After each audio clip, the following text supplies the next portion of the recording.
Өмір ғимараты. Қартайған құрылысшы зейнетке шыққысы келіп, кәсіпорын басшысына өзінің жасының жеткенін, күш-қуатының азайғанын айта келіп, зейнетке шығуға өтініш беріпті.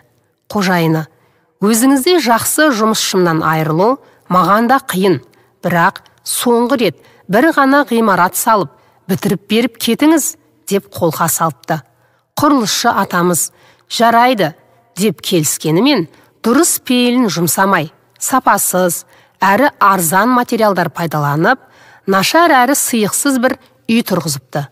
Өйткені үйді салып бітірді деген атақ үшін ғана, әрі тезірек бітіріп, тез зейнеттік демалысқа шыққысы келген еді.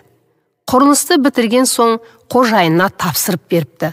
Қожайыны қабылдап алған ғимараттың кілтін оның өзінің қолына ұстатып: бұл сіздің үйіңіз, менің сізге зейнетке шығуға байланысты беріп жатқан сыйлығым, депті.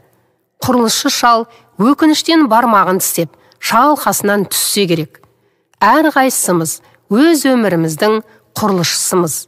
Күнделікті, әр сағат, әр минут сайын өз өміріміздің ғимараттарын тұрғызудамыз. Біздің дәл қазіргі шешіміміз бен таңдауымыз алдағы өмірімізді анықтайды. Жақсы ғимарат тұрғызамыз ба, әлде қара лашық орнатамыз ба, ол енді өзімізге байланысты. Амантай Тойшыбайұлы. Оқыған Гүлбибі Әбусайылқызы.